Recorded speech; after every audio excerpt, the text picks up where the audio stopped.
তার নিয়তের উপরে। তো আজকে আমরা এখানে উপস্থিত আছি, যদি আমাদের নিয়ত থাকে, উদ্দেশ্য থাকে যে আমরা এখানে বসে আলিম ওলামার জবান হইতে কিছু শ্রবণ করব, কিছু শিখব, তাহলে আপনার এখানে বসাও ইবাদত। যতক্ষণ আপনি বসে থাকবেন ততক্ষণ আপনি ইবাদতের মধ্যে লিপ্ত থাকলেন, বলেন সুবহানাল্লাহ। আর ইলমে দিন, দ্বীনের জ্ঞান শিখা এত ফজিলতপূর্ণ।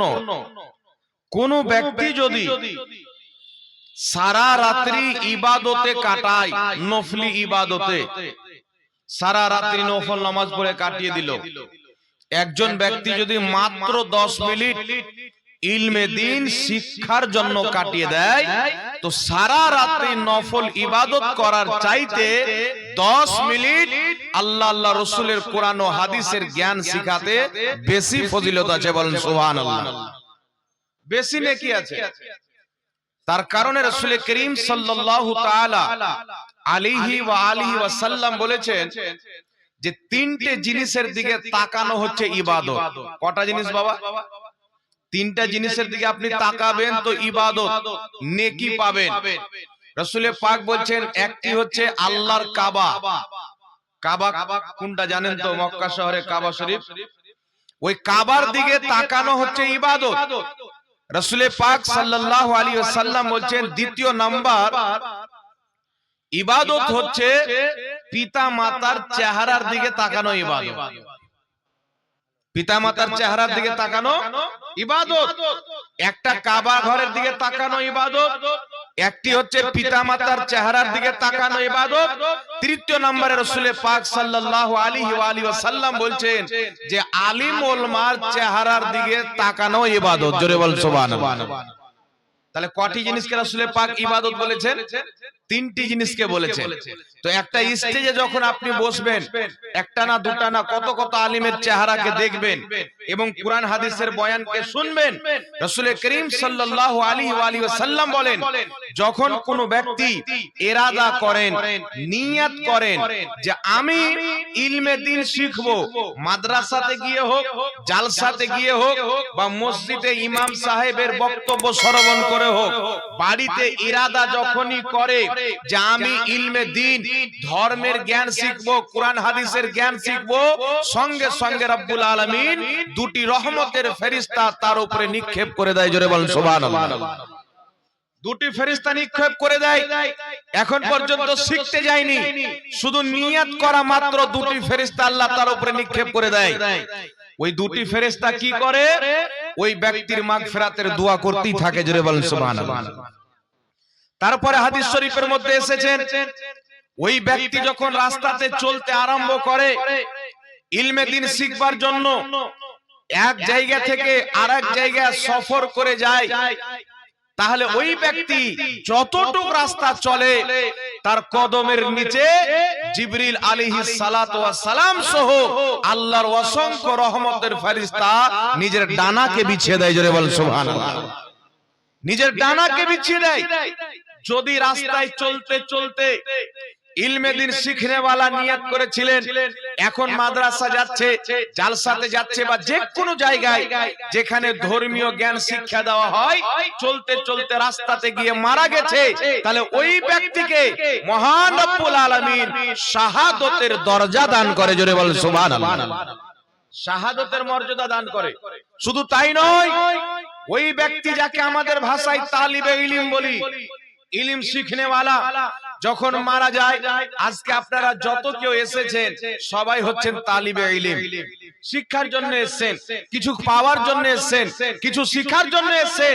রাসূল করিম বলছেন, যখন ওই তালিবে ইলমকে এখন মাদ্রাসায় যায়নি, নিয়ত করেছিল, রহমতের ফেরেশতা নিক্ষেপ করা হলো, এখন মাদ্রাসা যায়নি, রাস্তায় চলতে আরম্ভ করেছিল, ফেরেশতা কদমে ডানা বিছিয়ে দিচ্ছিল, রাস্তায় মারা গেছে, এখনো শিখতে পৌঁছাতে পারেনি, শুধু রাস্তায় চলতে আরম্ভ করেছিল, মারা গিয়েছে, সঙ্গে সঙ্গে রহমতের ফেরেশতা তার কদমে ডানা বিছিয়ে দিয়েছেন। আর মারা যাওয়ার পরে আল্লাহ তাবারাক ওয়া তাআলা তাকে সাধারণ রাখেনি, বরং শাহাদাতের মর্যাদা দান করেছেন। বল সুবহানাল্লাহ।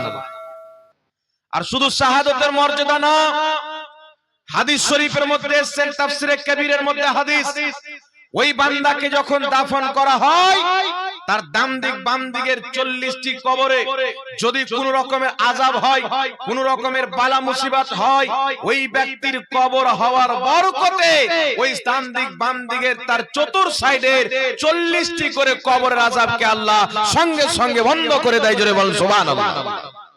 কি জন্য বন্ধ করে? একজন ইলমে দ্বীন শিখনেওয়ালা তার কবর হওয়ার বরকত। তাহলে আজকে আপনারা এখানে এসেছেন কিছু শিক্ষার জন্য, না কি বলেন ভাই? আর বর্তমানে এমন একটি জামানা, আমার আপনার নবী সাল্লাল্লাহু আলাইহি ওয়াসাল্লাম বলেছেন, তালাবুল ইলমে ফরিদাতুন আলা কুল্লি মুসলিমিন ওয়াল মুসলিমাতিন। ইলমে দ্বীন শিক্ষা করা প্রত্যেক মুসলমান পুরুষ এবং মহিলা উভয়ের উপরে আল্লাহ তাবারাক ওয়া তাআলা ফরজ করেছেন। বল সুবহানাল্লাহ। কি করেছেন? ফরজ কেন করা হলো? যদি আপনার কাছে ইলম থাকে, আপনার কাছে জ্ঞান থাকে, আপনাকে কেউ পথভ্রষ্ট করতে পারবে না, আপনার আকীদা খারাপ করতে পারবে না, আপনার আমলকে খারাপ করতে পারবে না। যদি আপনার কাছে জ্ঞান থাকে, আর জ্ঞান যদি আপনি সঠিক ব্যক্তির কাছে নিয়ে থাকেন, আপনার না ঈমান খারাপ করতে পারবে, না আপনার আমল খারাপ করতে পারবে। জোরে বল সুবহানাল্লাহ। আর এখন শুধু আমল নয়, মৌলবীর সুরত নিয়ে, মৌলবীর চেহারা নিয়ে, দাড়ি রেখে ইসলামিক স্কলার সেজে আপনার সাধারণ আমল না। আমরা সবাই জানি আশহাদু আল্লা ইলাহা ইল্লাল্লাহ ওয়া আশহাদু আন্না মুহাম্মাদান আবদুহু ওয়া রাসূলুহু, এই কালেমাটি পাঠ করে মুসলমান হওয়ার পর সর্বপ্রথম যেই ইবাদতটি আমাদের উপরে ফরজ হয়ে দাঁড়ায়, সেই ইবাদতটির নাম হচ্ছে নামাজ। জোরে হবে না সুবহানাল্লাহ। ঈমানের পরে প্রথম ফরজ হয়ে দাঁড়ায় ওই ইবাদতের নাম হচ্ছে নামাজ। আজকে নামাজকে নিয়ে দ্বন্দ্ব করা হয়েছে না হয়নি? একটু জোরে বলেন। এই নামাজকে নিয়ে মারামারি করে দেওয়া হয়েছে। আরে নামাজ তো নামাজ। একটা লোক যখন কবরস্থানে যাবে, জানাজার নামাজ পড়বে, জানাজার নামাজকে নিয়ে মারামারি আছে, জানাজার পরে দোয়াকে নিয়ে মারামারি আছে, মানুষকে দাফন করার পরে দোয়াকে নিয়ে মারামারি আছে, মাটি দেওয়ার সময় দোয়া করাতে ফিতনা সৃষ্টি করা হয়েছে। আজকে মুসলমানদের মধ্যে ফিতনা শুধু বাড়িতে নাই, রাস্তাঘাটে নাই, মসজিদে গেলে ফিতনা দেখতে পাওয়া যায়, কবরস্থানে ফিতনা দেখতে পাওয়া যায়, ঈদগাহতে ফিতনা দেখতে পাওয়া যায়। আপনি যে কোনো জায়গাতে যাবেন, মুসলমানদের মধ্যে শুধু ফিতনাই দেখতে পাওয়া যায়। আছে না নাই বাবা? জোরে বলেন, আছে না নাই? আরে নামাজের বাইরে তো বাইরে, নামাজে যখন দাঁড়ায় তখনই ফিতনা চালু, মানুষ তখনই ফিতনা চালু। এখন ফিতনা কি তৈরি করা হয়েছে, সৃষ্টি করা হয়েছে? একজন স্কলার ব্যক্তি বক্তব্য দিচ্ছে যে নামাজে মুখে নিয়াত উচ্চারণ করা বিদআত। মুখে নিয়াত করা কি বিদআত? কেন বিদআত? বলছে রাসূল পাক মুখে উচ্চারণ করেননি। একটি কথা মনে রাখবেন, আমি হাদিস শরীফ পাঠ করলাম, ইন্নামাল আমালু বিন্নিয়াত, প্রত্যেক কর্মের ফল হচ্ছে তার নিয়তের উপরে। রাসূল পাক সাল্লাল্লাহু আলাইহি সাল্লাম বলেন, যদি কোনো ব্যক্তি দুইমুখী হয়, তার অন্তরে কিছু, মুখে অন্য কিছু, ওই ব্যক্তির উপরে আল্লাহর লানাত বর্ষিত হয়। যদি কোনো ব্যক্তির জবানে কিছু থাকে, অন্তরে আরেক অন্য কিছু থাকে, ওই ব্যক্তির উপরে আল্লাহর লানাত নাজিল হয়। উদাহরণ স্বরূপ বলে দিচ্ছি, একজন ব্যক্তির নামাজ পড়তে যাচ্ছে, মুখে বলছে আমি আল্লাহর জন্য ইবাদত করতে যাচ্ছি, নামাজ পড়তে যাচ্ছি, অন্তরে আছে যেন আমার গ্রামের প্রধান আমাকে নামাজি বলে, মেম্বার নামাজি বলে, গ্রামবাসীরা নামাজি বলে, আত্মীয় স্বজনরা নামাজি বলে। তাহলে ওই নামাজির অন্তর আর মুখ আলাদা হলো কি হলো না? জোরে বলেন, আলাদা হলো কি হলো না বাবা? একজন ব্যক্তি মুখ দিয়ে বলছে আমি নামাজ পড়তে যাচ্ছি, কার জন্য? আল্লাহর জন্য।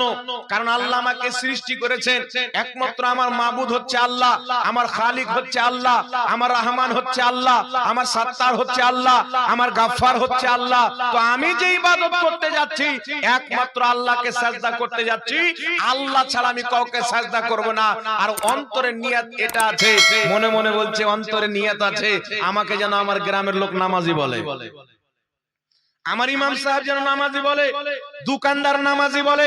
তাহলে মুখ আলাদা, অন্তর আলাদা হলো কি হলো না? আর এই রকম লোকের ব্যাপারে আমার নবী সাল্লাল্লাহু আলাইহি সাল্লাম বলেছেন যে যেই ব্যক্তির অন্তর আলাদা, মুখ আলাদা থাকবে, এই ব্যক্তির উপর আল্লাহর লানাত নাজিল হয়। এই ব্যক্তি মুনাফিক, মুমিন হতে পারে না। জোরে বলুন সুবহানাল্লাহ। তার কারণে একজন মুসলমান যখন নামাজ পড়তে যাবে, একটি কথা মনে রাখবেন, মুখ দিয়ে নিয়াত উচ্চারণ করা ওয়াজিব না, ফরজ না, বরং অন্তরের নিয়াতটাই হচ্ছে ফরজ। কোন ব্যক্তি যদি অন্তরে নিয়াত করে নাই, নামাজ তার হয়ে যাবে, কারণ নিয়াত করা ফরজ, ওটা অন্তরের নিয়াত। কিন্তু আপনি যখন মুখ দিয়েও নিয়াত উচ্চারণ করে নেবেন, মুখে নিয়াত উচ্চারণ করাকে মুহাদ্দিসিনে কেরাম, মুফাসসিরিনে এজাম স্পষ্ট ভাষায় ফতোয়া দিয়েছেন যে মুখ দিয়ে নিয়াত উচ্চারণ করা মুস্তাহাব এবং সুন্নাত। জোরে বলতে হবে সুবহানাল্লাহ। সুবহানাল্লাহ। বেশক আমার অন্তরে আছে আমি নামাজ কায়েম করছি, নামাজ পড়তে যাচ্ছি, মুখ দিয়ে যখন কথাটি উচ্চারণ করে নিলাম, মুখ আর অন্তর এক হয়ে গেল। আর যেই ব্যক্তির মুখ আর অন্তর এক হয়ে যায়, আল্লাহ তার উপরে রহমত বর্ষিত হয়। জোরে বলতে হবে সুবহানাল্লাহ। এই জন্য ফুকাহায়ে কেরাম হাজারো বছর পূর্বে ফয়সালা করে দিয়েছেন মুখ দিয়ে নিয়ত উচ্চারণ করা মুস্তাহাব। আজকে কোন বান্দা যদি বলে যে মুখ দিয়ে নিয়ত উচ্চারণ করা বিদআত, আর ফতোয়া দেওয়াটাই হচ্ছে বিদআত, ওই নিজেই বিদআত।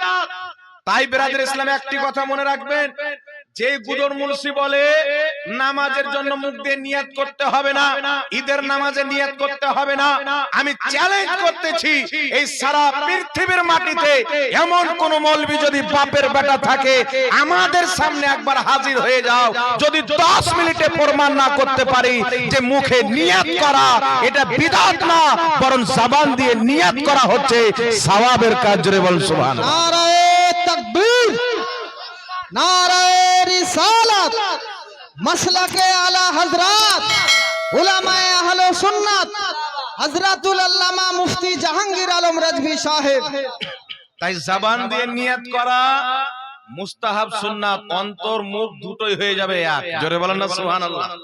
আর যেই গুদর মুন্সি বলে যে মুখে নিয়াতের প্রয়োজন নাই, এর মানে এ মানুষকে দেখাচ্ছে যে আমি নামাজি, কিন্তু অন্তর আছে আমার নামাজ দেখে যেন মানুষ গুমরাহ হয়। মানে মুখ আলাদা, অন্তর আলাদা। এই রকম লোকের নামাজ আল্লাহর দরবারে কবুল হয় না। আপনার ভিতর যেমন বাইরেও তেমন হতে হবে। জোরে বলেন সুবহানাল্লাহ। বুঝতে পারছেন? তার কারণে মুখের নাম নিয়াত করা কি মুস্তাহাব। যারা মুখে নিয়াত করবে তাদের সওয়াবে বৃদ্ধি হয়ে যাবে, সওয়াবটা বেড়ে যাবে। জোরে বলেন সুবহানাল্লাহ। এইবার চলে আসছেন বিরাদর ইসলাম, প্রথমে নিয়াত নিয়ে যা ঝামেলা হলো, এখন আরেকটা ঝামেলা হয়ে গেল হাত তোলা নিয়ে। কেউ বলছে আল্লাহু আকবার, কেউ বলছে আল্লাহু আকবার, কেউ বলছে আল্লাহু আকবার, মানে কেউ একটু চাড়ছে, কেউ আরেকটু চাড়ছে, কেউ একটু চাড়ছে না। কি বলেন? এই নিয়ে ঝামেলা আছে না নাই?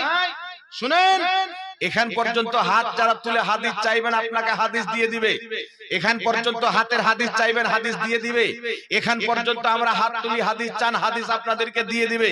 কিন্তু শুনেন, এখান পর্যন্ত হাদিস আছে, এখানেও হাদিস আছে, এখানেও হাদিস আছে, তারে এত দূর পর্যন্ত তুললে নামাজ হবে না?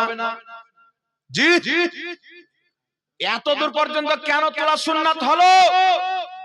আপনি যখন হাতটা তুলবেন তো এত দূর আসবে কি আসবে না বাবা? এই আঙ্গুলকে যখন এখানে লাগালেন, আপনার এখানেও হাত চলে আসবে, কানের নিচেও চলে আসবে, লতা পর্যন্ত চলে আসবে, তিনটা হাদিস আমল হবে। বলেন সুবহানাল্লাহ। তার কারণে এই কানের লতি পর্যন্ত হাত তুলতে হবে। আঙ্গুল যদি কানের লতিতে ঠেকে যায় কোনো সমস্যা নাই, কারণ নবী পাক সাল্লাল্লাহু আলাইহি সাল্লাম নামাজে যখন হাত তুলতেন তিনার আঙ্গুল কানের লতি পর্যন্ত চলে আসতো। জোরে বলতে হবে সুবহানাল্লাহ। যাক, এটা তো কোনো ঝগড়ার বিষয় নাই। হাত বাঁধা নিয়ে ঝগড়া চলছে বাবা। হঠাৎ করে দেখতে পাওয়া যায় আমাদেরই ঘরের ছেলে, আমরাই মানুষ করলাম, কোলে পিঠে করে নিয়ে বলালাম, আর দেখছি আমাদেরই পাশে দাঁড়িয়ে হাত বাঁধছে। এখানে না এরকম? এ ফির আবার আমেরিকা থেকে নামাজ নিয়ে এসছে, সবাই এখানে হাত বাঁধে, আবার বাঁধে এখানে বুকের উপরে। একটি কথা মনে রাখবেন, ইসলামের মধ্যে 4টি মাযহাবের উপরে ইজমা হয়েছে। আল আসবা ওয়ান নাযাইর কিতাবের মধ্যে লেখা আছে 4 মাযহাবের উপরে ইজমা হয়েছে। তারপরে আপনার তাফসিরাতে আহমদিয়ার মধ্যে লেখা আছে 4 মাযহাবের উপরে ইজমা হয়েছে।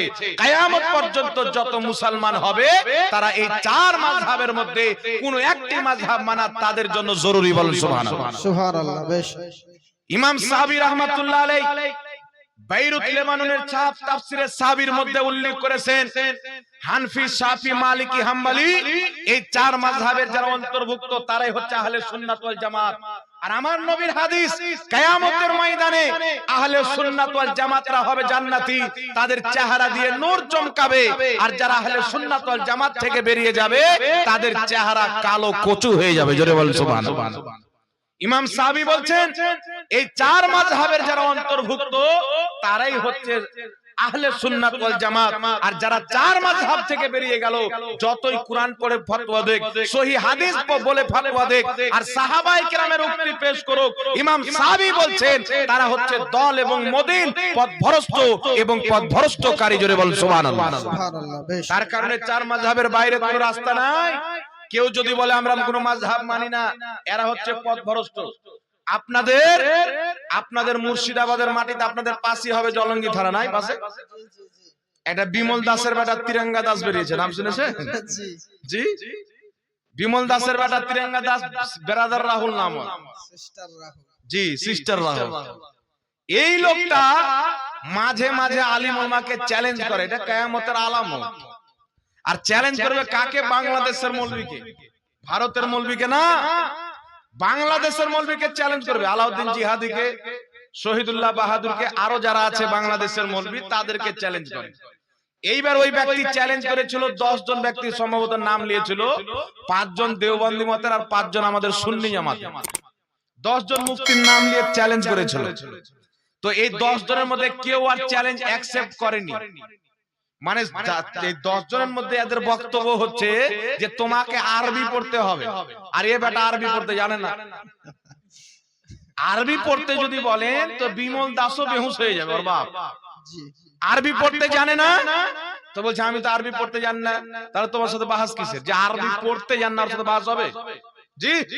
তারপরে আর বেশি কুটকুটানি যখন উঠে গেল, তো বাংলাদেশে একটা দেওবন্দি মৌলবী আছে, আলী হাসান ওসামা নামে, ওসামা। এই ওসামা মৌলবী তার চ্যালেঞ্জকে অ্যাকসেপ্ট করে কাল না পরশু বসেছিল। তো ডিবেটটা আমিও কিছুক্ষণ পর্যন্ত দেখলাম।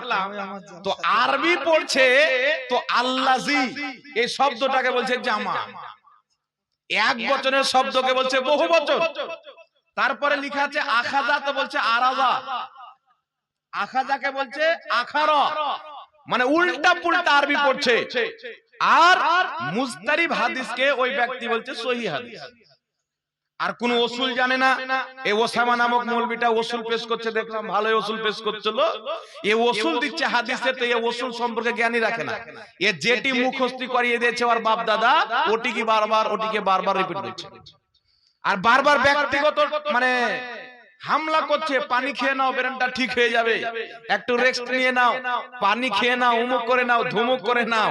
আমি একটা কথা বলতে চাই বাবা, আপনারা কেউ যদি আমার সহযোগিতা করতে পারেন, এই গাধাটাকে একবার আমার সামনে গিয়ে বসাইতে পারবেন? এই গোটা মুর্শিদাবাদের জেলায় কোন ব্যক্তি যদি একে আমার সামনে বসে দেয়, ওকে আমি পুরস্কার স্বরূপ, অহংকার না, খুশি হয়ে আনন্দিত হয়ে, হাসান বিন সাবিত গজল পড়ছিলেন, নবী পাক খুশি হয়ে নিজের চাদর দিয়ে দিয়েছিলেন। আমার সামনে এই লোকটাকে একবার যদি কেউ বসাইতে পারে, আমি ওকে 1 লক্ষ টাকা পুরস্কার দেবো, খুশি হয়ে। মারহাবা। চেষ্টা করেন তো দেখি, একবার বসার চেষ্টা করেন। আর শুধু এই কথা না, শুনেন, কথা হচ্ছিল অন্যদিকে চলে গেলাম, কথা হচ্ছিল হাত বানা নিয়ে, হচ্ছিল না? জি, হাত বানা নিয়ে কথা হচ্ছিল। আপনার বিমল দাসের বেটা তিরঙ্গা দাস সিস্টার রাহুল বলেছে আবু দাউদ শরীফের মধ্যে সহিহ হাদিস, বুকে হাত বাঁধতে হবে। সহিহ ইবনে খুজাইমার মধ্যে সহিহ হাদিস, বুকে হাত বাঁধতে হবে। কিন্তু একটি কথা মনে রাখবেন, বুকে হাত বাঁধার কোন সহিহ হাদিস এই জমিনের মাটিতে নাই। বুকের উপরে হাত বাঁধার সহিহ হাদিস এই জমিনের মাটিতে নাই। আমি নাম নিয়ে চ্যালেঞ্জ করছি ব্রাদার রাহুলকে, বিমল দাসের বেটা তিরঙ্গা দাসকে, তোমার যদি হিম্মত থাকে, যদি ক্ষমতা থাকে, একবার আমার সামনে চলে এসো ফেস টু ফেস, আর তুমি একটা সহিহ হাদিস দেখিয়ে দাও, আমি তোমাকে 5 লক্ষ টাকা পুরস্কার দিতে রাজি। সুবহানাল্লাহ, সুবহানাল্লাহ। মাত্র একটা সহিহ হাদিস আমার চ্যালেঞ্জ থাকলো আছে। ও যদি বলে যে জাহাঙ্গীরকে কটা লোক চিনে, ওর সাথে বসবো না, আরো বড় মৌলবি লাগবে, তো যেটা চাইবি মৌলবি ওটাই পেশ করবো, বস। যেটা মৌলবি লাগবে ওটাই দেবো বস। আগে জাহাঙ্গীরের সামনে বসলি তো পায়জামা ঢিল হয়ে যাবে, তাহলে আমাদের শিক্ষকদের সাথে পারবে বাবা? জি জি, বুকের উপরে হাত বানার কোনো হাদিস নাই। আহলে হাদিসদের মতে জয়ীফ হাদিসে আমল করাকে তারা হারাম বলেছে, তারা নাজায়েজ বলেছে, তারা বিদআত বলেছে।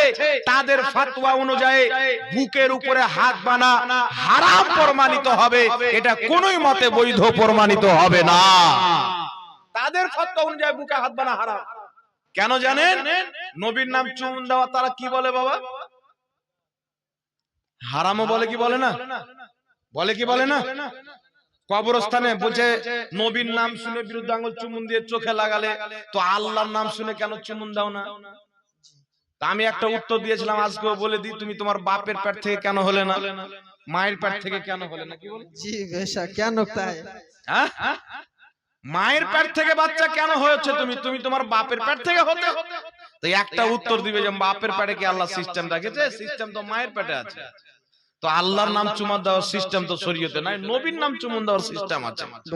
তাই নবীর নাম চুমুন দি, নবীর নাম চুমার দলিল আছে, আল্লাহর নাম চুমুন দেওয়ার কোনো দলিল নাই। কেউ চুমুন দেয়নি, চুমুন দিতে বলেনি, তাই দি না। নবীর নাম চুমুন দেওয়ার দলিল আছে, তাই দি। জোরে বল সুবহানাল্লাহ। জি, একটা দলিল দিয়ে একটু লক্ষ্য করে শুনবেন বাবা, একটু লক্ষ্য করে শুনবেন। কোন ব্যক্তি যদি নবীর নাম চুমুন দিলে জাহান্নামে যাবে মনে করে, ওই ব্যক্তি নিজেই বিদাতি, নিজেই জাহান্নামী।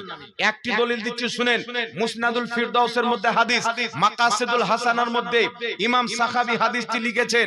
বেলাল রাদিয়াল্লাহু তাআলা আনহু আযান দিচ্ছেন, হযরতে আবু বকর সিদ্দিক যখনই নবীর নাম শুনলেন আযানে বিরুদ্ধ আঙ্গুল দিয়ে চুমুন দিয়ে চোখে মাসা করলেন, দ্বিতীয়বার চুমুন দিয়ে চোখে মাসা করলেন, দোয়া পাঠ করলেন, কুররাতু আইনি বিকা ইয়া রাসূলুল্লাহ, আল্লাহুম্মা কিনি বিস-সামি ওয়াল বাসার।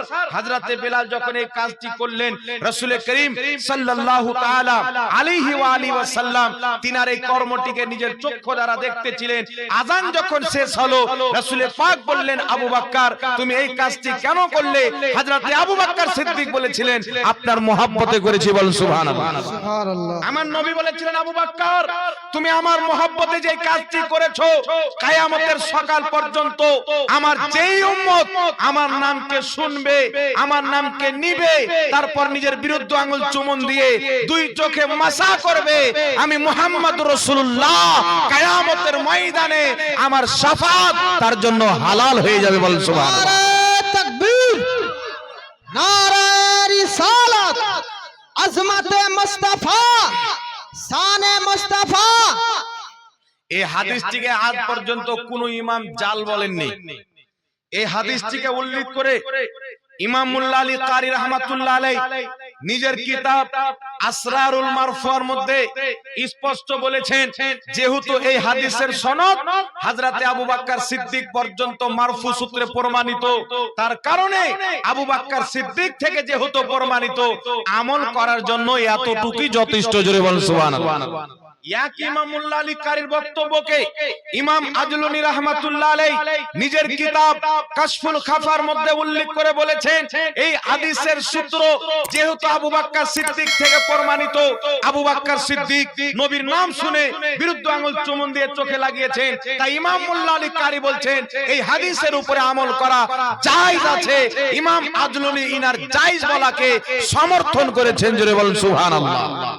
তার কারণে জগৎ বিখ্যাত ফকিহ ইমাম ইবনে আবিদিন শামী রাহমাতুল্লাহ আলাইহি ইমামুল ফুকাহা নিজের কিতাব ফাতাওয়া শামীর মধ্যে উল্লেখ করেছেন, নবী মুস্তাফার নাম শুনে বিরুদ্ধ আঙ্গুল চুমুন দিয়ে চোখে যেই ব্যক্তি লাগাবে এই কাজটি করা হলো মুস্তাহাব, আর যেই ব্যক্তি এই কাজ করবে রাসূল পাক বলেছেন আমি তার নেতা হয়ে তাকে জান্নাতে নিয়ে যাব। বলেন সুবহানাল্লাহ।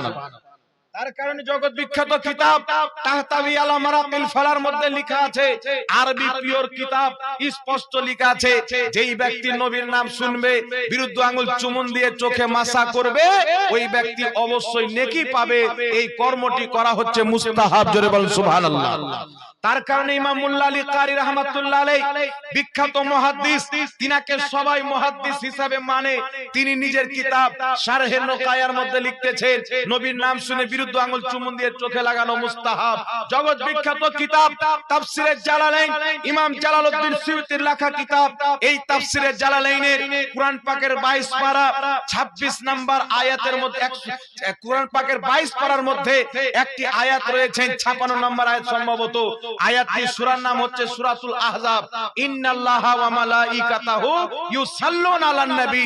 এই আয়াতের তাফসীর করতে গিয়ে মুহসি হাসিয়াতে লিখেছেন, নবীর নাম শুনে বিরুদ্ধ আঙ্গুল চুমুন দিয়ে চোখে লাগানো মুস্তাহাব কাজ, সওয়াবের কাজ। একটু জোরে বলতে হবে সুবহানাল্লাহ। সুবহানাল্লাহ, সুবহান। তার কারণে বিরাদর ইসলাম একটা দুটা না, অসংখ্য দলিল রয়েছে। যুগ যুগ থেকে মানুষ নবীর নাম শুনলে আদবের চুমুন দিয়ে চোখে লাগায়। তারা কি জাহিল ছিল? তিনারা মূর্খ ছিলেন না। বড় বড় ফুকহা, বড় বড় মুহাদ্দিস, বড় বড় ইমাম ফয়সালা দিয়ে গেছেন, নবীর নাম শুনে বিরুদ্ধ আঙ্গুল চুমুন দিয়ে চোখে লাগানো মুস্তাহাব। যারা এই কাজটা করবে তারা নেকি পাবে, সওয়াব পাবে। নবী মুস্তাফা তার লিডার হয়ে জান্নাতে নিয়ে যাবে। জোরে বলুন সুবহানাল্লাহ। নবীর শাফাত হালাল হবে। তাহলে আপনি বলেন তো এই কর্মটা করা যাবে কি যাবে না? জোরে বলেন। যারা বলে করা যাবে না, একটা দলিল চান ওর বাপ পর্যন্ত দিতে পারবে না। যত চিল্লাচ্ছে কলকাতার ভেড়া আর বর্ধমানের একটা পোল্ট্রি মুরগি, সাউকাত জোলার বেটা গলা ফেরাও নবী নসল। নাটক, নাটক। জি, ওর চেহারা দেখলে মনে হবে একবার হুলুমান। হুলমান যখন বাড়ির উপর উপর দৌড়াদৌড়ি করবে, সামনে কলা দেখলে মুখটা এরকম এরকম করবে। একটা বক্তব্য শুনে দেখছি যে ইয়া নবী সালাম আলাইক, ইয়া নবী সালাম আলাইক, মানে ওর মুখটাই বানাচ্ছে যে আমি ভাদর মাসের কুকুর লোক। জি, কোন ফাতোয়া যদি তো নাজায়েজ বলি তো ফাটাং করে নাজায়েজ বলে দে, তো মুখটাকে 12 ভাতারি করে দে। জি, আর প্রমাণ করবে যে আমি একটা ছক্কা লোক, বেশ্যা লোক।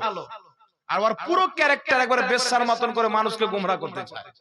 একটি কথা মনে রাখবেন, এদের দল হচ্ছে স্টেজ পর্যন্ত। আমি নিজেকে বলছি, সালাম কিয়াম নিয়ে হোক, নবীর নাম চুমুন দেওয়া নিয়ে হোক, আমাকে যদি কোনো দেওবন্দি তার মাদ্রাসাতে ডাকে আপনাদের এলাকার, আমি তাদের মাদ্রাসাতে এসে প্রমাণ যদি না করতে পারি, কায়াম করাও যায়, নবীর নাম চুমুন দেওয়া যায়, জুতোর গলা মালাই পড়ে যাব। যদি প্রমাণ করে দিই তোমাদেরকে মেনে তারপরে তোমাদেরকে আমল করতে হবে। বলুন সুবহানাল্লাহ। ডাকো না, তোমার মাদ্রাসাতে ডাকো না, কি বলেন? যদি এখানে ডাকি তো ভয় করে ওদের এলাকা, বাবু তোর মাদ্রাসাতে ডাকো না। আর পোল্ট্রি মুরগিকেও ডাকো, আর কলকাতার ভেড়াকেও ডাকো, দুটো কি ডাকো। আর আমার সামনে বসাও, 5 মিনিট দেখি কথা বলিয়ে দেখিয়ে দাও তো। আর নাহলে সিস্টার কি ডেকে নাও, হিম্মত হবে না। এইবার চলে আসেন বাবা। আর একটা কথা আপনাদের সামনে বলে দিই, হ্যাঁ একটা কথা বলছি শুনেন, আর আপনারা তার উত্তর দিবেন। আমি একটা আপনাদের কাছে প্রশ্ন করতেছি। আচ্ছা বলেন তো, আল্লাহ তাবারাক ওয়া তাআলা আদমকে সৃষ্টি করার পর সমস্ত ফেরেশতাকে হুকুম করলেন যে তোমরা আদমকে সাজদা করো, করেছিলেন কিনা? জোরে বলেন, করেছিলেন কিনা? তাহলে আপনারা বলেন তো, আদম আলাইহিস সালামকে ফেরেশতারা সাজদা করেছিলেন, তো ফেরেশতারা কিসের তৈরি? জি, নূরের তৈরি না? আর আদম নবী কিসের তৈরি? তাহলে মাটির ব্যাপারে আল্লাহ বলছেন নূরের ফেরেশতাকে যে তোমরা নূর হয়ে মাটিকে সাজদা করো। তাহলে নূরের দাম বেশি হলো না মাটির দাম বেশি হলো? জি, এই যুক্তিতে তো মাটির দাম বেশি হলো না, কি বলেন? এই যুক্তি কলকাতার ভেড়া দিয়েছে আর বর্ধমানের পোল্ট্রি মুরগিও দিয়েছে। মানে দোনটাই সতীন, 100 দিনের খবর আর 100 দিন জানে। ও দুইজনে এই যুক্তি দিয়েছে, ফেরেশতারা নূরের তৈরি, আদম মাটির তৈরি। মাটির তৈরি ফেরেশতা, নূরের তৈরি ফেরেশতা মাটির তৈরি আদমকে সাজদা করছেন। এর মানে স্পষ্ট হয়ে যায় নূরের দাম কম, মাটির দাম বেশি। যেই ব্যক্তি নবীকে মাটি মানে তারা নবীর দাম বাড়ায়, যারা নূর মানে তারা ঘটিয়ে দেয়। এই যুক্তি বলেছি কি বলেনি বাবা? কিন্তু এখানে একটা রহস্য আছে, এই গাধারা বয়ান করবে না। কারণ চোর যদি আপনার মেহমানের বাড়িতেও যায়, কোনো ভালো জিনিস দেখে তো আর মনটা লাল ঝাল করে। পেতাম যদি নিয়ে সাত করে দিতাম না, কি বলে? জি, এখানে মেন পয়েন্টটা বলেনি, শুনেন। জগৎ বিখ্যাত সিরাতের কিতাব ইমাম সুরকানি রাহমাতুল্লাহ আলাইহি সবাই জিনাকে মানে, তিনার লেখা কিতাব সারা মাওয়াহিবুল্লাহ দুনিয়া, যাকে জুরকানি শরীফ বলা হয়, এই কিতাবের মধ্যে তিনি স্পষ্ট বলে দিয়েছেন যে সমস্ত ফেরেশতাকে হুকুম হলো আদমকে সাজদা করো। এই জন্য হুকুম হয়েছিল যে আদমের পেশানিতে নূরে মুস্তাফা চমকিছিল। জোরে বল সুবহানাল্লাহ। সুবহানাল্লাহ সুবহানাল্লাহ। আদমের পেশানিতে কি ছিল? নূরে মুস্তাফা চমকাচ্ছিল। এইবার ফেরেশতারা যখন তাকালো, নূরে মুস্তাফা দেখে ঝুঁকে পড়লো। ফেরেশতারা জেনে নিল কথা তো উল্লেখ হচ্ছে আদমের, উসজুদুলে আদামা, আদমকে সাজদা করো, কিন্তু নিসবত হচ্ছে নূরে মুস্তাফা। আদমের দিকে ফেরেশতা তাকাচ্ছেন, জিবরিল তাকাচ্ছেন, মিকাইল তাকাচ্ছেন, ইসরাফিল তাকাচ্ছেন, নূরে মুস্তাফা চমকিচ্ছে। মুস্তাফার নূরকে দেখে আদমের সামনে সাজদায় পড়ে যায়। ইবলিস যখন তাকালো, নূরে মুস্তাফা দেখতে পেল না, তো বুঝা গেল যারা হক পথে হবে তারাই নূর দেখতে পাবে, ইবলিসের কাতারের লোক দেখতে পাবে না।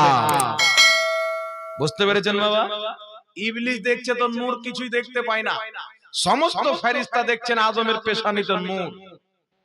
তাহলে কি বুঝতে পারলেন? নবীকে নূর ইমানদার দেখতে পাবে, শয়তানের দলের লোক দেখতে পাবে না। জোরে বলেন সুবহানাল্লাহ। আরেকটি আয়াত শুনেন, পবিত্র কোরআন পাকে আল্লাহ বলছেন, আল্লাহু নূরুস সামাওয়াতি ওয়াল আরদ, আল্লাহ হচ্ছে জমিন আকাশের নূর। তিরমিজি মুসলিম শরীফের মধ্যে হাদিস, রাসূল করিম সাল্লাল্লাহু আলাইহি সাল্লাম বলেছেন আল্লাহ হচ্ছে নূর, আল্লাহ নূরুন, আল্লাহ নূর। তাহলে আপনারা বলেন মাটির দাম বেশি, নূরের দাম কম, যে যুক্তি দিয়ে প্রমাণ করতে চায় আল্লাহ হচ্ছে নূর, জমিন হচ্ছে মাটি, তাহলে আপনারা বলেন মাটির দাম বেশি না আল্লাহর দাম বেশি? জি, তো তার যুক্তি অনুযায়ী তো আল্লাহর দাম কম হয়ে গেল না, কি বলেন? কারণ আল্লাহ হচ্ছে নূর, আল্লাহ নূরুস সামাওয়াতি ওয়াল আরদ, আল্লাহ জমিন আকাশের নূর। আমার নবী বলছেন আল্লাহ নূরুন, আল্লাহ নূর, মুসলিম শরীফের হাদিস। তাহলে আপনি বলেন যদি নূরের দাম কম হয়, মাটির দাম বেশি হয়, তাহলে আল্লাহর দাম বেশি না আদমের দাম বেশি? জি, তাহলে এই যুক্তি ওই শয়তান থেকে নিয়েছে। শয়তানকে আল্লাহ বলছে তুই কেন সাজদা করলি না? শয়তান বলছে আমি আগুনের তৈরি, আদম মাটির তৈরি, মাটির চাইতে আমি উত্তম, উত্তম হয়ে আমি কমা মালকে সাজদা কেন করব? এই যুক্তি ওই কলকাতার ভেড়া নিয়ে নিয়েছে আর বর্ধমানের পোল্ট্রি মুরগি নিয়ে নিয়েছে, যে নূরের ফেরেশতা মাটিকে সাজদা করছে। আরে শুনো, আদম নবী মাটির তৈরি, এই কারণে সাজদার হুকুম হয়নি। আদম নবী আল্লাহর নবী, তার কারণে সাজদার হুকুম হয়েছে। জোরে বল সুবহানাল্লাহ। এখানে নবুয়তের দাম আছে, সৃষ্টি নিয়ে নাই। কি বুঝতে পারলেন বাবা? নবুয়ত তাকে দিয়েছেন, তাই তার কারণে শুনেন ফেরেশতা নূরের তৈরি কিনা? জোরে বলেন, ফেরেশতা নূরের তৈরি কিনা? আল্লাহ পাক হচ্ছে নূর, আল্লাহ পাক কি? নূর। এই যে মাটি তৈরি আছে, আদম নবী মাটি থেকে তৈরি। মাটি জমিন যে দেখছেন, এই জমিনটা কি থেকে তৈরি বাবা? এই মাইক মাটির তৈরি, মোবাইল মাটি থেকে তৈরি, সোনা মাটি থেকে তৈরি, চাঁদি মাটি থেকে তৈরি, রূপা মাটি থেকে তৈরি, গাছগাছালি মাটি থেকে তৈরি। তাহলে আপনি বলেন মাটি কি থেকে তৈরি? বিজ্ঞান পর্যন্ত বলতে বাধ্য হয়েছে মাটি হচ্ছে আলো থেকে তৈরি, ওই আলোকে বলা হয় নূর। জোরে বলেন সুবহানাল্লাহ। মাটি ও নূর থেকে তৈরি। তাই আমার আপনার নবী বলেছেন কুল্লু খালাইক মিন নূরি ওয়া আনা মিন নূরিল্লাহ, আমি আল্লাহর নূর থেকে সৃষ্টি, কায়নাত আমার নূর থেকে। বল সুবহানাল্লাহ। মাটিরও হাকিকত নূর, আরশের হাকিকত নূর, পানির হাকিকত নূর, কুল কায়নাতের হাকিকত হচ্ছে নূর। জোরে বলতে হবে সুবহানাল্লাহ। তাই আমার আপনার নবী বলছেন যে হাদিসটিকে লামাযহাবিদের গুরু ইবনে কাসির নিজের কিতাব আল বিদায়া ওয়ান নিহায়ার মধ্যে সহিহ বলেছেন। রাসূল পাক বলছেন আমি সৃষ্টির দিকে সর্বপ্রথম, আমি সৃষ্টির দিকে প্রথম, ওয়া আখিরুহুম ফিল বাসে, এবং পাঠানোর দিকে সবারই শেষে। জোরে বলেন সুবহানাল্লাহ। আল্লাহ আমাকে প্রথম সৃষ্টি করেছেন, কিন্তু পাঠিয়েছেন সবারই শেষে। আর শারফে মুস্তাফা নামক কিতাবে লেখা আছে, এটি একটি হাদিসের কিতাব। ইমাম খারকশী রাহমাতুল্লাহ আলাইহি উল্লেখ করেছেন সহিহ সনদে। এই হাদিসের মধ্যে আব্দুল্লাহ ইবনে মুবারক বর্ণনাকারী রয়েছেন, হযরতে আবু সুফিয়ান বর্ণনাকারী রয়েছেন। বিশুদ্ধ সনদে হাদিস হযরতে আলী রাদিয়াল্লাহু তাআলা আনহু বলছেন যে কলমের আগে, জান্নাতের আগে, আরশের আগে, সারা পৃথিবীর আগে আল্লাহ নবীর নূর সৃষ্টি করেছেন। জোরে বলতে হবে সুবহানাল্লাহ। এবার একটু লক্ষ্য করে শুনেন বাবা, দুটি পয়েন্ট শুনবেন। একটি হাদিস শরীফ রয়েছে, আল্লাহ পাক আল্লাহ তাবারাক ওয়া তাআলা রাসূল বলছেন যে আল্লাহ পাক সর্বপ্রথম কলম তৈরি করলেন। কি তৈরি করলেন? কলম তৈরি করলেন। তারপরে আল্লাহ বলেন, হে কলম লেখো, ইয়া কালামু উকতুব, হে কলম তুমি লেখো। কলম বলছে আল্লাহ কি লিখবো? আল্লাহ বলছেন যা কিছু তোমার পূর্বে সৃষ্টি করেছি এবং পরে করবো সব লেখো। তাহলে কি বুঝা গেল? কলমের পূর্বে আল্লাহ কিছু সৃষ্টি করেছিলেন। কি সৃষ্টি করেছিলেন? হাদিস শরীফের মধ্যে এসেছেন আল্লাহ পাক বলছেন প্রথম আমি আকল তৈরি করেছি, প্রথম আল্লাহ পানি তৈরি করেছেন, প্রথম আল্লাহ কলম তৈরি করেছেন, প্রথম আরশ তৈরি করেছেন, প্রথম নবীর নূর তৈরি করেছেন। কয়েকটি জিনিসকে আল্লাহর রাসূলুল্লাহ হাদিসের মধ্যে প্রথম প্রথম প্রথম বলেছেন। এর ফয়সালা হাজারো বছর পূর্বে হয়ে গেছে। পীরে পীরা বড় পীর আব্দুল কাদের জিলানী, শাইখুল মাসাইক, মুহাদ্দিসে আযম, মুফাসসিরে আযম নিজের কিতাব সিররুল আসরার ওয়া মাজহারুল আনওয়ারের 7 পৃষ্ঠার মধ্যে বলেছেন যে কলম প্রথম তৈরি, আকল প্রথম তৈরি, নবীর নূর প্রথম তৈরি। হাকিকত হচ্ছে এই সমস্ত জিনিসের মধ্যে সর্বপ্রথম আল্লাহ নবীর নূর তৈরি করেছেন। বল সুবহানাল্লাহ। তারপরে নবীর নূর থেকে কলম তৈরি করা হয়েছে, আকল তৈরি করা হয়েছে, পানি তৈরি করা হয়েছে। বুঝতে পারছেন বাবা? ফয়সালা হাজার বছর পূর্বে হয়ে গেছে। এইবার চলে আসেন ইমাম ইবনে হাজার রাহমাতুল্লাহ আলাইহি, তিনার বক্তব্যকে ইমাম মুল্লা আলী কারি রাহমাতুল্লাহ আলাইহি নিজের কিতাব মিরকাতের মধ্যে উল্লেখ করেছেন। কি উল্লেখ করেছেন? যে ওইখানে কয়েকটি হাদিস উল্লেখ করেছেন যে আল্লাহ প্রথম কলম তৈরি করেছেন, আকল তৈরি করেছেন, নবীর নূর তৈরি করেছেন। ইমাম ইবনে হাজার রাহমাতুল্লাহ আলাইহি বলছেন এই সমস্ত জিনিসের মধ্যে মুহাদ্দিসিনে কিরাম যেটাকে প্রাধান্য দিয়েছেন, যেটাকে প্রথম মেনেছেন, ওটা হচ্ছে নূরে মুহাম্মাদি। জোরে বলতে হবে সুবহানাল্লাহ। ইমাম মুল্লারি একই কথা বলেছেন। তার কারণে ফয়সালা তো হাজার বছর পূর্বে হয়ে গেছে, 500 বছর পূর্বে হয়ে গেছে ফয়সালা যে আল্লাহ পাক সর্বপ্রথম নূরে মুহাম্মাদি তৈরি করেছেন। একটু জোরে বলতে হবে সুবহানাল্লাহ। তার কারণে নবীর নূরের হাদিসকে আহলে হাদিসদের গুরু ইবনে কাসির সহিহ বলেছেন, নাসিরউদ্দিন আলবানী সহিহ বলেছেন। এমন কি যে নবী মুস্তাফার নূর প্রথম তৈরি। তাবলীগী জামাতের মুজাদ্দিদ আশরাফ আলী থানভী নিজের কিতাব নাসরুত তিবের 11-12 পৃষ্ঠার মধ্যে লিখেছেন আল্লাহ তাবারাক ওয়া তাআলা সর্বপ্রথম আপন নূর হতে মুস্তাফার নূর তৈরি করেছেন। জোরে বল সুবহানাল্লাহ। বিষয়টা স্পষ্ট ভাবে প্রমাণিত। বাকি যেইগুলো কোরআন পাকের আয়াত দিয়ে মানুষকে পথভ্রষ্ট করতে চায় যে নবী তো মানুষ, তো মানুষ বললেই মাটির তৈরি, এটা কোন হাদিসে আছে? আল্লাহ বলেছেন যে আমি প্রত্যেক মানুষকে মাটি দিয়ে তৈরি করেছি বলেছেন? একটা আয়াত দেখাও, একটা হাদিস দেখাও। দেখাতে পারা যাবে না। আল্লাহ যেখানে বলেছেন নবী পাককে মানুষ, আমাদের আকীদা, আমাদের বিশ্বাস প্রত্যেক নবী মানুষ ছিলেন। জোরে বলেন, প্রত্যেক নবী কি ছিলেন বাবা? মানুষ ছিলেন। আমরা যেটাকে মানি যে নবীর নূর প্রথম তৈরি, ওটা হচ্ছে নবীর নূর, আত্মাকে আল্লাহ প্রথম তৈরি করেছেন। জোরে বলতে হবে সুবহানাল্লাহ। তারপরে নবী মুস্তাফার দেহকে আল্লাহ তাবারাক ওয়া তাআলা জান্নাতি নূরের মাটি দিয়ে তৈরি করেছেন। তাই নবীকে বলা হয় নূরে মুজাসসাম। নবীর আত্মাও নূর, নবীর দেহও নূর। জোরে বলুন সুবহানাল্লাহ। তার কারণে নবী পাককে কি বলা হয়? নূরে মুজাসসাম। এইগুলো ফয়সালা বাবা আগে হয়ে গেছে। দেওবন্দীদের কিতাবে লেখা আছে নবীর নূর আল্লাহ প্রথম তৈরি করেছেন।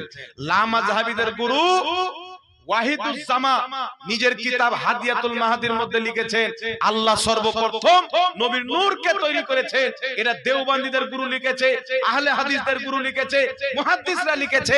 আজকে যারা ফিতনা ফাটল সৃষ্টি করতে চায়, মানুষের মধ্যে দ্বন্দ্ব তৈরি করতে চায়, এরা মানে না, কিন্তু এদের বাপ দাদা মেনে নিয়েছে। জোরে বল সুবহানাল্লাহ। আর মানুষকে বুঝায় কি যে এরা নবী পাককে মানুষ মানে না, আমরা মানুষ মানি না। নবীগণকে যে মানুষ না মানবে ও কাফির, মুসলমান হতে পারে না। অবশ্যই মানুষ, কিন্তু আল্লাহ তাবারাক ওয়া তাআলা তিনার আত্মাকে নূর দিয়ে সৃষ্টি করেছেন।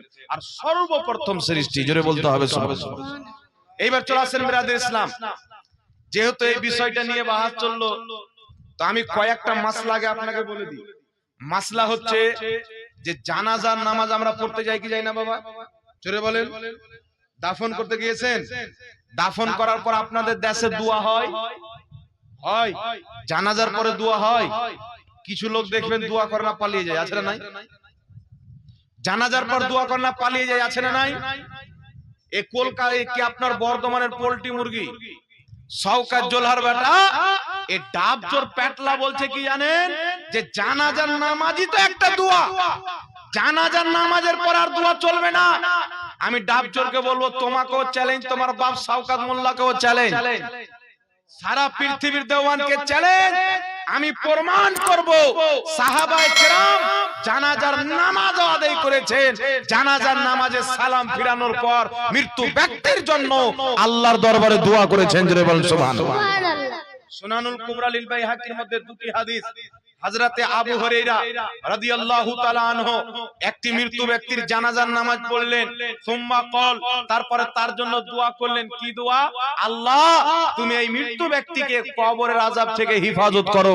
জোরে বলতে হবে সুবহানাল্লাহ। আমার আপনার নবী নিজেই বলেছেন, ইযা সাল্লাইতুম আলাল মাইয়্যিতি ফাখলিসু লাহু দুআ। নবী পাক বলছেন, যখন তুমি মৃত্যু ব্যক্তির নামাজে জানাজা পড়ে নিবে, খালিস দিলে তার জন্য দোয়া করবে। জোরে বলেন না সুবহানাল্লাহ।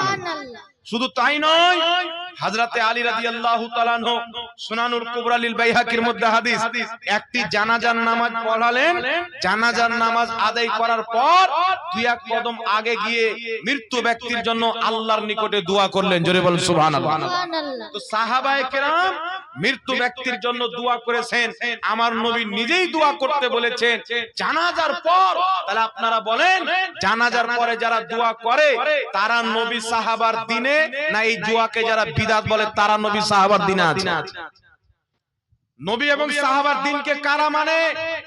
সাহাবা জানাজার নামাজের পরে দোয়া করেছেন, যারা জানাজার নামাজের পরে দোয়া করবে তারাই নবীর দিনকে মানলো, সাহাবার দিনকে মানলো।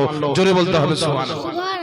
নবী বলছেন জানাজার নামাজ যখন পড়ে নিবে, রাসূল সাল্লাল্লাহু আলাইহি সাল্লাম বলছেন মৃত্যু ব্যক্তির জন্য দোয়া করো। যেই ব্যক্তি জানাজার নামাজের পরে দোয়া করে তারাই হলো সুন্নতি, এই দোয়াকে যারা বিদআত বলে তারাই হলো বিদআতি। উল্টা চোরের মায়ের এখন গলা জোর, না কি বলে? চোরের মায়ের গলা জোর, না কি বলেন? এইবার চলে আসেন, মৃত্যু ব্যক্তিকে দাফন করলাম, দাফন করার পরে দোয়া করতে হবে কি হবে না? জোরে বলেন। একটা দল বেরিয়েছে লামাযহাবী, নাম দিয়েছে আহলে হাদিস।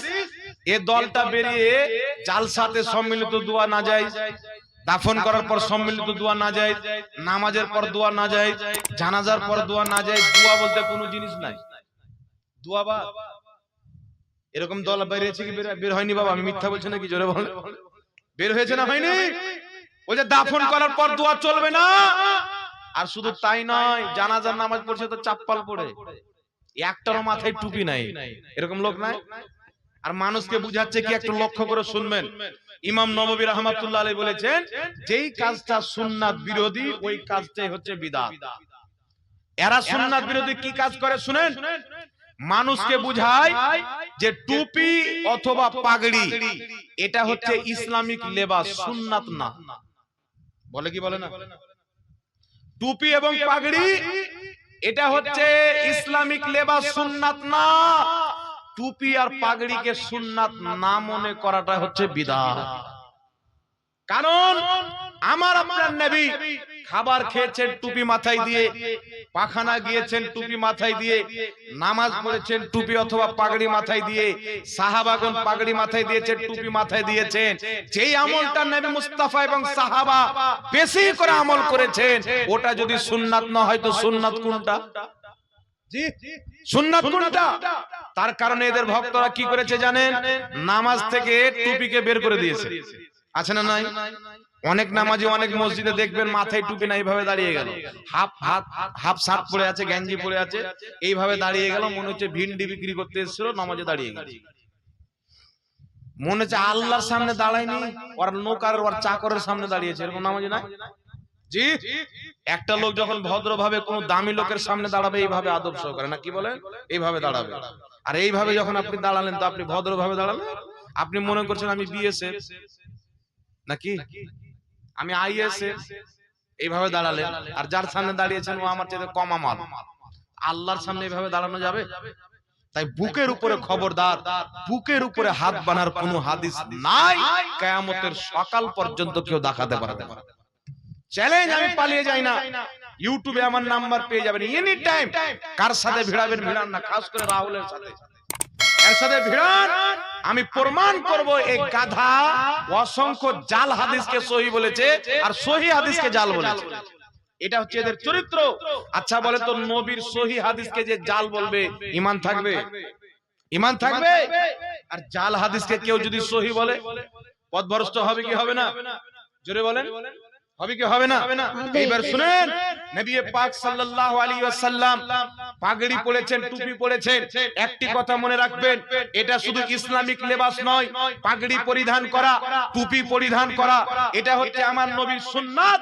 যেই ব্যক্তি টুপি পাগড়ি পরাকে সুন্নাত না মনে করে নামাজে খালি মাথায় দাঁড়াবে, তার খালি মাথায় নামাজ পড়া হলো বিদআত।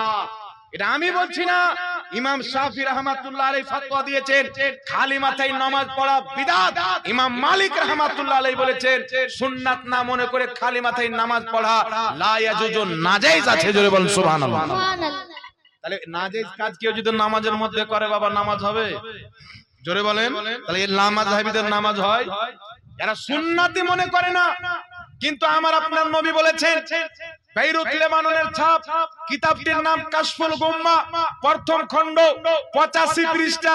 রাসূল পাক বলছেন যখন তুমি নামাজ আদায় করতে আরম্ভ করবে টুপি অথবা পাগড়ি পরিধান করে নামাজ আদায় করো। জোরে বলেন সুবহানাল্লাহ।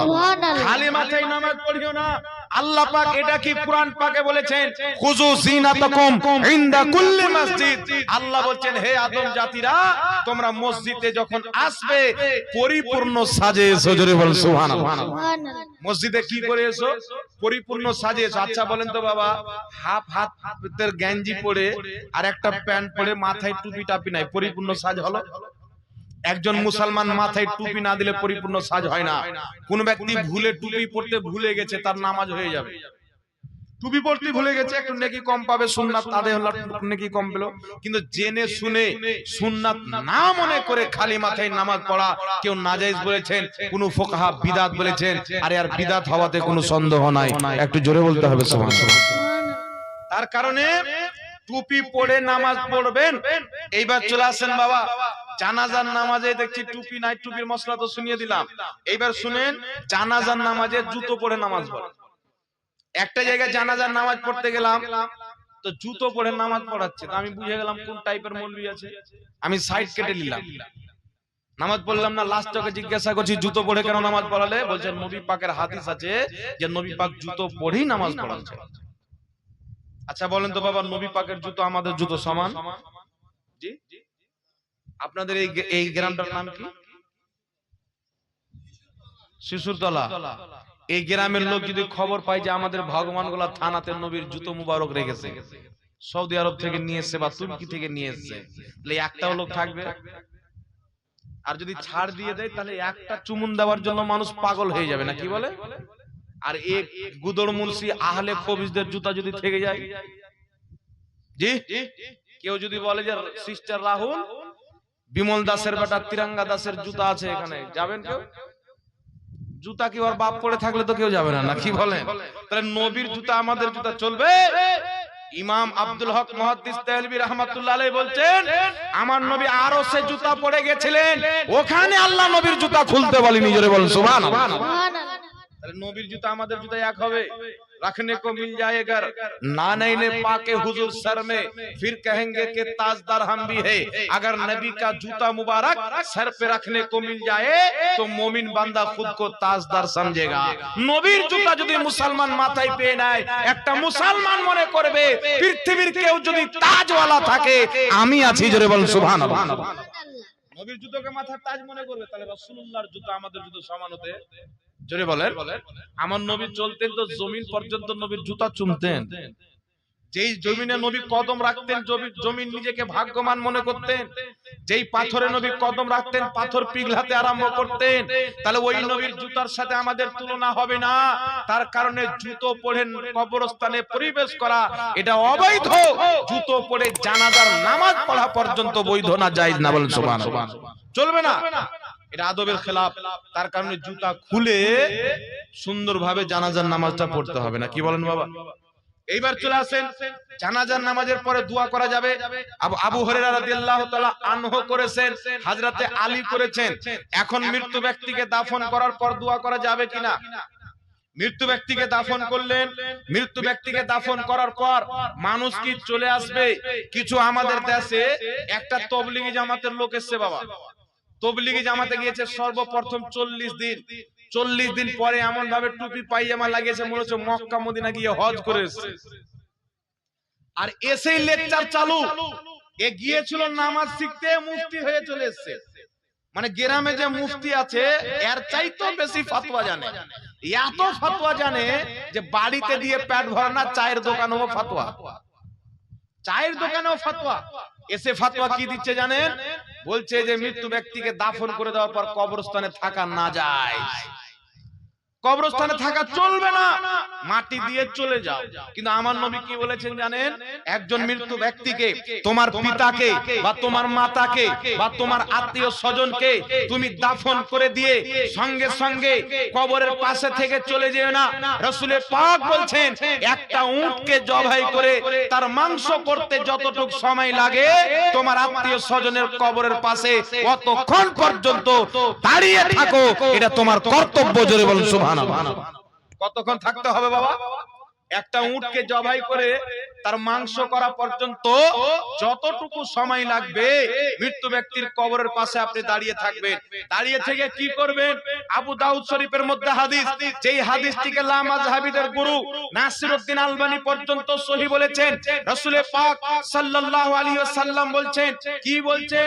ইযা ফারাগা মিন দাফনিল মাইয়াতি ওয়াকাফাত আলাইহি। রাসূল পাক বলছেন মৃত্যু ব্যক্তিকে দাফন করার পর তোমরা চলে যেও না, মৃত্যু ব্যক্তিকে দাফন করার পর তোমরা চলে যেও না। কি করব? রাসূল পাক বলছেন ওয়াকাফাত আলাইহি, একটু দাঁড়িয়ে যাও। জোরে বলেন না সুবহানাল্লাহ। দাঁড়িয়ে যেয়ে কি করব? রাসূল পাক বলছেন ইস্তাগফিরু লি আখিকুম, তোমরা তোমাদের মৃত্যু ভাইয়ের জন্য দোয়া করো, ইস্তেগফার করো। জোরে জোরে বলতে হবে সুবহানাল্লাহ। তার কারণে অসংখ্য হাদিস বর্ণিত হয়েছে সাহাবায়ে কেরাম মৃত্যু ব্যক্তিকে দাফন করার পর ওই মৃত্যু ব্যক্তির জন্য দোয়া করতেন, ইস্তেগফার করতেন। মাজমাউজ জাওয়াইদের মধ্যে হাদিস, তাবেঈনগণ নিজের পিতা সাহাবী পিতাকে দাফন করে তিনার কবরের পাশে কোরআন তেলাওয়াত করতেন। তার কারণে আত্মীয় স্বজন মারা গেছে, দাফন করেই চলে আসা যাবে না, কম পক্ষে 20-20 মিনিট ওই কবরের পাশে দাঁড়িয়ে তার জন্য দোয়া করেন, ইস্তেগফার করেন, কোরআন তেলাওয়াত করেন। এটা মৃত্যু ব্যক্তির জন্য উপকার হয়। জোরে বলতে হবে সুবহানাল্লাহ। সুবহানাল্লাহ। এইবার চলে আসেন বিরাদর ইসলাম, আরেকটি হাদিস শুনিয়ে দিই। মাজমাউজ জাওয়াইদের মধ্যে ইমাম হাইসামি লিখেছেন যে হাদিসটিকে ইমাম সামহদি রাহমাতুল্লাহ আলাইহি নিজের কিতাব খুলাসাতুল ওয়াফার মধ্যে হাদিসটিকে সহিহ বলেছেন। হাদিসটি কি?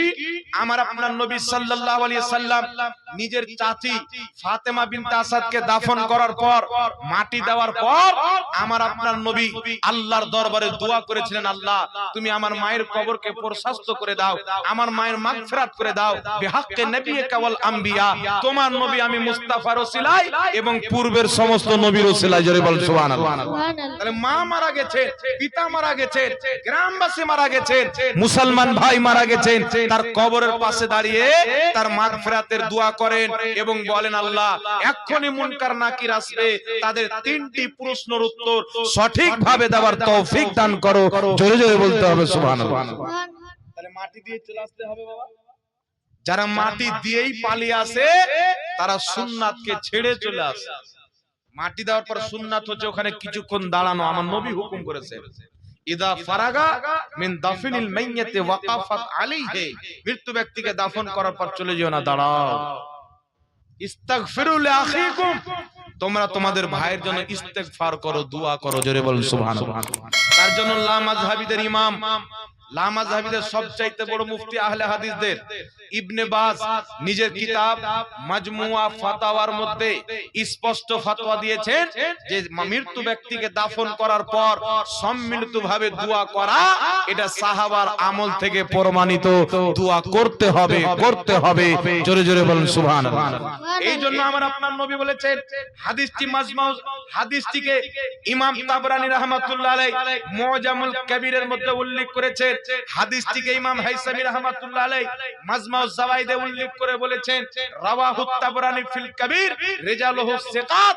ইমাম হাইসামি বলছেন, ইমাম তাবরানী যে হাদিসটিকে মুজামুল কবিরের মধ্যে উল্লেখ করেছেন, হাদিসের সনদ সহিহ। হাদিসটি কি?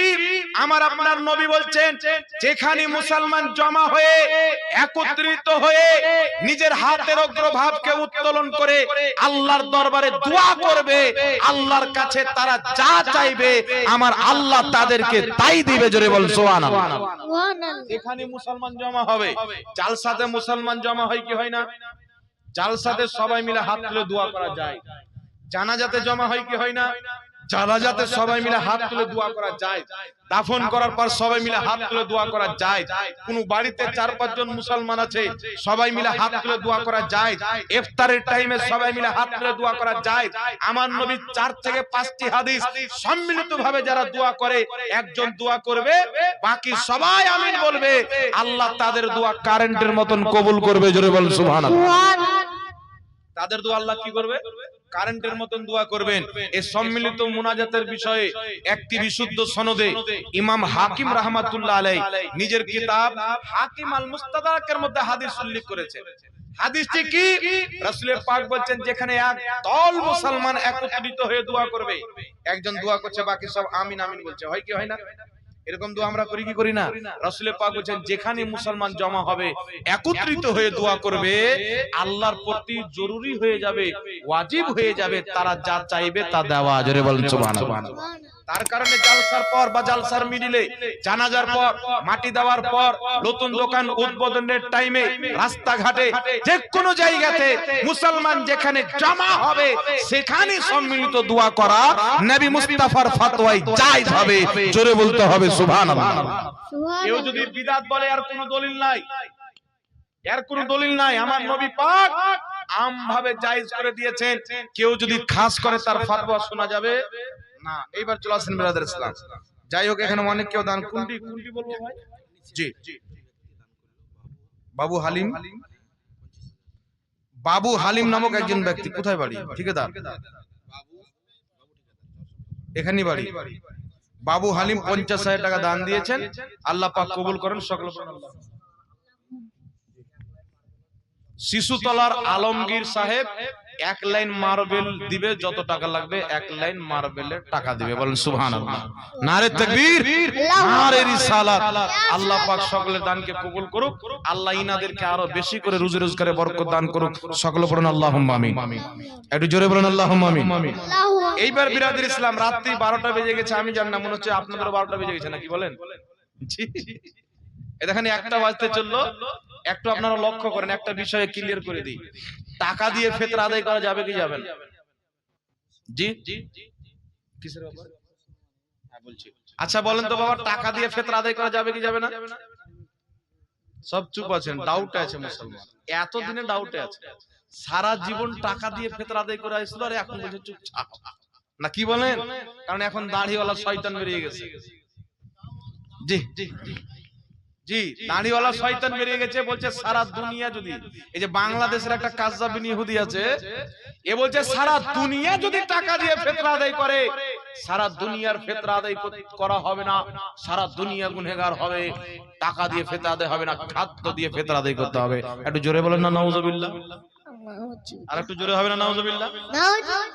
এই বিষয়ে শুনেন, আপনাদের জলঙ্গির সিস্টার রাহুল, এ বিমল দাসের বেটা তিরঙ্গা দাসের ফতোয়া শুনলাম। এ বেটা যুক্তি দিয়ে মানুষকে বোকা বানাচ্ছে যে খাদ্য দিয়েই ফিতরা আদায় হবে, টাকা দিয়ে হবে না। এই জন্য এদের নাম দিয়েছে আমি দাজ্জাল কানা। এরা এক চোখে দেখতে পায়, আর এক চোখে দেখে না। বেটা আমার নবী এবং সাহাবা খাদ্য দিয়ে ফিতরা দিয়েছে, এটা বেটা পড়েছে। আর সাহাবায়ে কেরাম টাকা দিয়ে ফিতরা দিয়েছে, দিরহাম দিয়ে। এই হাদিসটা পড়েনি তো দাজ্জাল কানা লয় তো কি? জি, জি, এক পিঠ পড়লো আর এক পিঠ পড়লো না, একই তো দাজ্জাল কানা বলে। একদিক বয়ান করবে আরেক দিন বয়ান করবে না, এর চাইতে বড় দাজ্জাল কানা হতে পারে? কিন্তু শুনেন, আমি রেফারেন্স দিয়ে দিচ্ছি, আমার একটা রেফারেন্সকে কেউ যদি ভুল প্রমাণ করতে পারে, যেটা চোরের শাস্তি সেটা আমার শাস্তি হবে। এক মিনিট একটু লক্ষ্য করে শুনেন। শুনেন, কিতাবটির নাম হচ্ছে, আগে শুনে নেন, জিনার কিতাবের রেফারেন্স দিতে যাচ্ছি তিনি হচ্ছেন ইমাম মুসলিম, যিনি মুসলিম শরীফ লিখেছেন। তিনার শিক্ষক ইমাম বুখারী, যিনি বুখারী শরীফ লিখেছেন। তিনার শিক্ষক ইমাম ইবনে আবিদিন, ইমাম ইবনে আবি শাইবা রাহমাতুল্লাহ আলাইহি নিজের প্রসিদ্ধ হাদিসের কিতাব মুসান্নাফ ইবনে আবি শাইবার মধ্যে হাদিস নাম্বার 10477, হাদিস নাম্বার 10471, হাদিস নাম্বার 10472, তিনটি হাদিস আছে। এর মধ্যে সহিহ হাদিসও আছে। সাহাবায়ে কেরাম খাদ্যর পরিবর্তে টাকা দিয়ে অর্থাৎ দিরহাম দিয়ে তারা ফিতরা আদায় করতেন। জোরে বলেন সুবহানাল্লাহ। হযরতে হাসান বসরি রাদিয়াল্লাহু তাআলা আনহু বলছেন, বিখ্যাত তাবেঈ, যে আমরা টাকা দিয়ে ফিতরা আদায় করতাম। লাবাসা, কেউ যদি টাকা দিয়ে ফিতরা আদায় করে, দিরহাম দিয়ে ফিতরা আদায় করে, লাবাসা, কোনো সমস্যা নাই, তার ফিতরা আদায় হয়ে যাবে। এবং হযরতে আবু ইসহাক রাদিয়াল্লাহু তাআলা আনহু বিখ্যাত তাবেঈ বলছেন, আমি সাহাবায়ে কেরামকে দেখেছি তিনারা খাদ্যর পরিবর্তে টাকা দিয়ে অর্থাৎ দিরহাম দিয়ে তিনারা ফিতরা আদায় করতেন। মুসান্নাফে ইবনে আবি শাইবা হাদিস নাম্বার 10472। জোরে বলতে হবে সুবহানাল্লাহ। তাহলে সাহাবায়ে কেরাম শরীয়ত বেশি বুঝতেন না বিমল দাসের বেটা হারামজাদা বেশি বুঝে? জি, সাহাবায়ে কেরাম শরীয়ত বেশি বুঝতেন না গাঁজাখোর বেশি বুঝে? মাত্র একটা দিন যার সাথে বসেছে না, ওই যে কে, ওসামা, বাংলাদেশের ওসামা সাহেব, ইনি হচ্ছেন দেওবন্দি মতের মৌলবী। একবার যদি হিম্মত থাকে সুন্নি বেরেলভির সাথে বসে যাও বেটা, মাত্র একবার বসে যাও আর আমাদের সামনে বসে প্রমাণ করো। আমি চ্যালেঞ্জ দিয়ে বলছি, কোন ব্যক্তি যদি প্রমাণ করতে পারে আল্লাহর নবী 8 রাকাত তারাবির নামাজ পড়েছেন, আমি তাকে 10 লক্ষ টাকা পুরস্কার দিতে রাজি আছি। চ্যালেঞ্জ থাকলো আমার, রেকর্ডিং হচ্ছে, আপনারা দেখছেন, মিডিয়ার ভাইরা এসে, আমি চ্যালেঞ্জ করে বলছি, নবী মুস্তাফা 8 রাকাত তারাবি পড়েছেন, কেউ যদি প্রমাণ করতে পারে, আমি 10 লক্ষ টাকা তাকে পুরস্কার দেব। আমার বেঁচে থাকা পর্যন্ত চ্যালেঞ্জ দেওয়া থাকলো। আসল যদি হিম্মত থাকে তো কিয়ামত পর্যন্ত পারবে না। কেন জানেন? এরা যেইগুলো হাদিস দিয়ে দলিল দেয়, সবটা হাদিসের হাদিস। এদের সবচাইতে বড় দলিল শুনেন, একটু শুনলেন, টাকা তো আপনারা অনেক দিয়েছেন, নিব দাঁড়ান, এটা কে দিল কি ভাই? আচ্ছা, আমার বাপ, সুবহানাল্লাহ, একটু আমার মাথায় হাতটা দিয়ে দেন, দোয়া দেন, আমাকে দোয়া দিয়ে দেন। মাশাআল্লাহ। কি নাম আপনার? ক টাকা বাবজি?